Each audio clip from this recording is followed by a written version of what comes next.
दोस्तों नमस्कार, मेरा नाम प्रशांत है और आप देखना शुरू कर चुके हैं आपका अपना चैनल खुद रंग। दोस्तों दुनिया भर में नया भूचाल मचा हुआ है और इस भूचाल में भारत और भारत के तमाम बड़ी हस्तियां, बड़े राजनीतिक घराने, बड़े राजनीतिक घरानों के बड़े बड़े नेता, बड़े बड़े कारोबारी घराने, उनके बड़े बड़े लोग सब निशाने पर हैं। और पता है ये सब क्यों हो रहा है? क्योंकि एप्स्टीन फाइल्स, उसका आपने नाम सुना होगा। एप्स्टीन फाइल्स क्या है, अभी मैं इसके बारे में पूरा बताऊंगा। क्या कुछ पूरा मामला है इसके बारे में मैं आपको बताऊंगा, लेकिन इसका पूरा का पूरा चिट्ठा खुलने जा रहा हूं। इसीलिए ना सिर्फ अमेरिका में बल्कि दुनिया भर में दहशत है।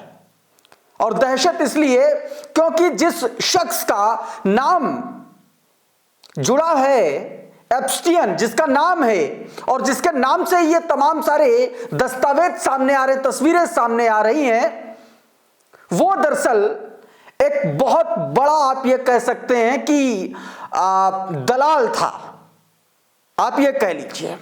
बड़े बड़े सेलिब्रिटीज को, नेताओं को, दुनिया भर के तमाम बड़े नेताओं को, लड़कियों को सप्लाई करना, उनको बड़ी एक तरीके से उनके जितने भी शौक हैं उनको पूरा करने का काम वो एक तरीके से किया करता था। इसके अलावा और भी तमाम सारे उसके काम थे, उसके बारे में बताऊंगा। लेकिन ये पूरा माजरा क्या है ये मैं आपको बताने की कोशिश करता हूं। लेकिन उससे पहले एक दावा भारत से जुड़ा हुआ, क्योंकि इसमें भारत के नाम, लोगों के भी नाम है और तस्वीरें भी हैं। कुछ तस्वीरें ऐसी जारी हुई जिसमें बड़े बड़े दुनिया के बड़े बड़े बिजनेसमैन इसमें थे और उनके साथ हमारे देश के नेताओं के नाम भी जुड़ रहे हैं।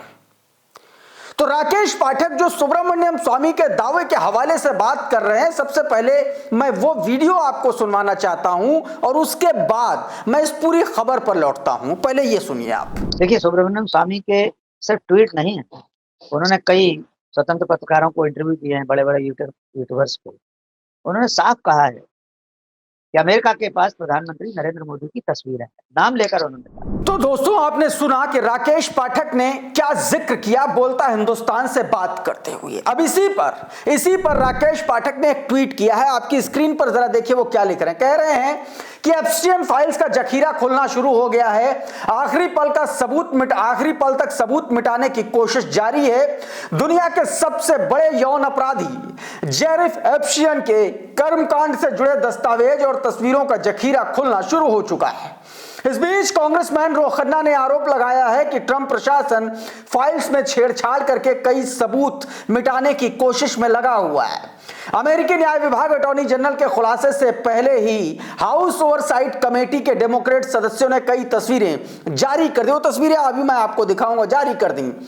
जेरिफ एप्स्टीन फाइल्स ट्रांसपेरेंसी एक्ट पारित होने के 19 दिसंबर की आधी रात से पहले 300 जीबी में 94,000 फोटो और दस्तावेज जारी किए जाने अनिवार्य हैं। ये भी है दोस्तों, और ये आप समझिए कि आज का जो दिन है ये बहुत इंपॉर्टेंट है, क्योंकि बहुत सारे लोगों की कलाई, बहुत सारे लोग जो ब्लैक शिप बने हुए बैठे हैं, उनका चेहरा दुनिया के सामने बेनकाब हो जाएगा। बताया गया कि अब तक जारी तस्वीरों में Donald Trump, Bill Gates, Jeff Bezos, अमीरात के कारोबारी सुल्तान बिन सुलेम की जेफ एप्स्टीन और युवतियों के साथ तस्वीरें सामने आ चुकी हैं। अब वो तस्वीरें जरा देखिए, ये तस्वीर जरा देखिए, इसमें ये देखिए, ये माइक्रोसॉफ्ट के संस्थापक बिल गेट्स, इनके साथ एक महिला जिसको चेहरा ढका गया है, ये आज तक की खबर। और ये आप तस्वीर का स्क्रीनशॉट साफ तौर पर देख सकते हैं। अब एक ये तस्वीर देखिए, ये तस्वीर देखिए, इसमें देखिए तमाम दुनिया के बड़े बिजनेसमैन। एक तस्वीर देखिए जिसमें बिल गेट्स नजर आ रहे हैं और दूसरी तस्वीर में आप देखिए न्यूयॉर्क टाइम्स के कार्टूनिस्ट, कॉलमनिस्ट डेविड ब्रूस, पीछे आप देखिए वो नजर आ रहे हैं एक महिला के साथ में, और तमाम सारे लोग इनके साथ में जो है वो नजर आ रहे हैं। इसके अलावा भी एक ये तस्वीर देखिए, ये तस्वीर भी जारी की गई जिसमें बताया गया कि इस फोटो में देखिए बेहद चौंकाने वाली तस्वीरें इसमें देखिए। तस्वीरों में व्लादिमीर नबोकोव के उपन्यास लोलिटा के कुछ अंश जो है एक महिला के शरीर के विभिन्न हिस्सों पर लिखे हुए आप देख सकते हैं। एक धुंधली सी तस्वीर में महिला के सीने पर नोवेल की शुरुआती पंक्तियां लिखी हुई हैं, वो तस्वीरें भी आप देख सकते हैं। और इसके अलावा दूसरी तस्वीर देखिए जिस महिला के पंजे पर कुछ लाइनें जो हैं लिखी हुई हैं और पीछे जो है लोलिटा वही उपन्यास जो है वो रखा हुआ है। और इसके अलावा एक और तस्वीर देखिए, ये तस्वीरें इसमें कुछ पासपोर्ट्स हैं और पासपोर्ट्स के अलावा वीजा और चैटिंग का भी इसमें खुलासा हुआ है। क्या कुछ हुआ है, बताया गया कि एप्स्टीन के पास से मिले सामान में रूस, यूक्रेन, दक्षिण अफ्रीका और लिथुआनिया जैसे देशों के पासपोर्ट भी मिले और ये वही तस्वीरें हैं जिसमें वीजा और पहचान पत्र भी शामिल हैं। इसके अलावा अज्ञात व्यक्ति के साथ टेक्स्ट मैसेज का भी स्क्रीनशॉट जो है वो दिखाया गया और ये वो स्क्रीनशॉट है जिसमें एक रशियन रूस की एक लड़की को जो है $1000 उसके लिए मांगे गए हैं, ये बात कहा जा रहा है। देखिए इन मैसेजेस में बताया जा रहा है कि लड़कियां भेजने के लिए $1000 प्रति लड़की की कीमत तय की गई। बाकायदा ये चैट चल रही है, वो चैट बाहर आई जिसमें रूस की एक 18 साल की लड़की का विवरण भी शामिल है।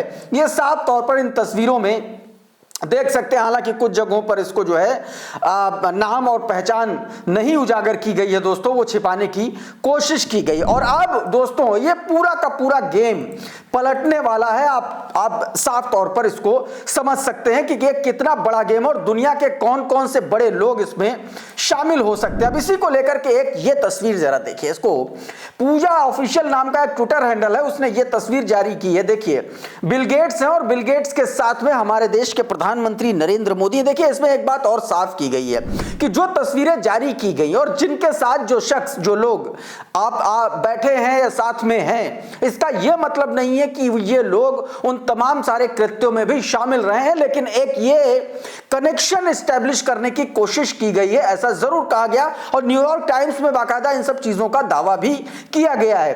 अब पूजा जो है ये तस्वीर नरेंद्र मोदी की एक तस्वीर जब वो दौरे पर गए थे वहां पर उनसे जब मुलाकात हुई थी उस वक्त की तस्वीर उन्होंने जारी की है। हालांकि भारत के तमाम बड़े पॉलिटिशियंस को लेकर के सुब्रमण्यम स्वामी लगातार ऐसे दावे करते रहे हैं जिसमें एप्स्टीन फाइल्स का जिक्र किया गया है, जिसमें वो उनके संबंधों को उजागर करते हुए नजर आ रहे हैं। तो कुल मिलाकर के दोस्तों ये जो एप्स्टीन फाइल्स का जो बॉम्ब है ये जैसे ही फटेगा उस वक्त इस देश में भूचाल आना जो है दोस्तों तय माना जा रहा है। इस बीच एक और तस्वीर मैं आपको दिखाने की कोशिश करता हूं हमारे पड़ोसी देश बांग्लादेश की। दोस्तों बांग्लादेश में बवाल मचा हुआ है, भारत विरोधी नारे लग रहे हैं। वहां पर एक हिंदू लड़के को पहले पीट पीट करके मारा गया, फिर उसके बाद उसको फांसी पर लटका दिया गया और उसकी लाश को लटके लटके ही आग लगा दी गई। हालात ये हैं दोस्तों, और ये सब कुछ हुआ क्यों? दरअसल उस्मान हादी बांग्लादेश का एक युवा प्रोटेस्टर जिसमें शेख हसीना की सत्ता को उखाड़ फेंकने के में उसका बड़ा अहम रोल माना जा रहा था। बीते दिनों उसको गोली मारी गई थी, जिसके बाद उसका इलाज सिंगापुर में चल रहा था और सिंगापुर में उसकी मौत के बाद अचानक से जब यह खबर बांग्लादेश पहुंची तो पूरे बांग्लादेश में बवाल मच गया।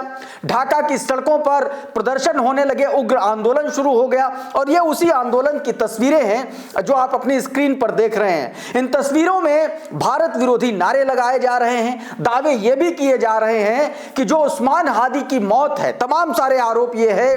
अल जजीरा इस बात की पुष्टि कर रहा है, कह रहा है कि जो बांग्लादेशी बता रहे हैं, जो आरोप लगा रहे हैं भारत पर, कि कह रहे हैं कि इसमें भारत का हाथ है इस पूरे मामले के पीछे।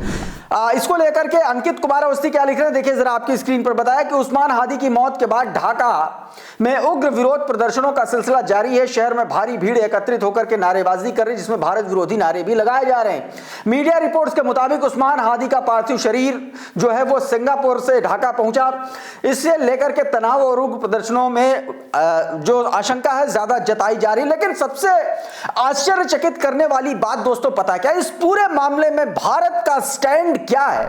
भारत सरकार, नरेंद्र मोदी की सरकार क्या कर रही है? एक हिंदू लड़के को पीट पीट करके मार दिया जाता है, अल्पसंख्यकों पर वहां इतना बवाल मचा हुआ है, भारत विरोधी नारे लग रहे हैं, लेकिन सरकार का स्टैंड अभी तक उधर से कोई भी एक ऐसा बयान निकल के सामने नहीं आया जब मैं ये वीडियो शूट कर रहा हूं कि यह कहा जा सके कि हां उसने बांग्लादेश को जवाब दिया। अभी तक ऐसा कुछ भी नहीं निकल के सामने आया। अब एक और तस्वीर देखिए जरा, ये प्रोटेस्ट की, तमाम सारे लोग देखें किस तरीके से, मुर्शिदाबाद की तस्वीर है,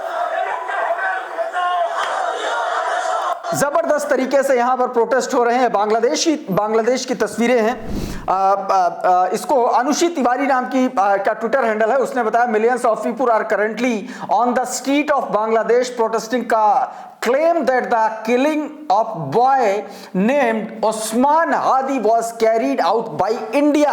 ये आरोप लगाए जा रहे हैं उसकी मौत के पीछे भारत की क्या हाथ की बात कही जाए। देखिए अल जजीरा इंग्लिश ने भी यही लिखा है, protesters in Bangladesh reacting with fury after the prominent student movement leader was shot dead, burning and ransacking buildings while accusing India of being behind the killing। ये बात दोस्तों लगातार इस तरीके के आरोप लग रहे हैं। अब एक ये तस्वीर देखिए, ये जो आग लगाई गई है, ये एक मीडिया, बांग्लादेश के मीडिया दफ्तर में आग लगाई गई है।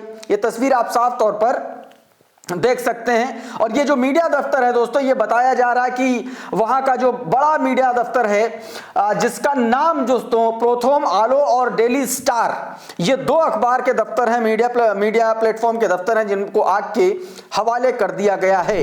अब ये जरा सचिन गुप्ता का ट्वीट देखिए, इन्होंने बताया कि भीड़ ने बांग्लादेश हिंसा में भीड़ ने एक हिंदू युवक सीपी चंद्रा को पीट पीट करके मार डाला और उसको नग्न करके फांसी पर टांग दिया, फिर लाश को खंबे पर बांध करके उस पर आग लगा दी। यह साफ तौर पर दर्शाता है कि भारत को लेकर के कितना जबरदस्त वहां पर माहौल बना हुआ। लेकिन यह बड़ा सरप्राइजिंग है कि अभी भी अपने देश की तरफ से कोई भी इस पर रिएक्शन नहीं किया गया, नहीं दिया गया। दोस्तों अभी के इस वीडियो में बहरहाल इतना ही। बहुत बहुत शुक्रिया, बहुत बहुत धन्यवाद। आप जुड़े रहिए आपके अपने चैनल खुदरंग के साथ। नमस्कार।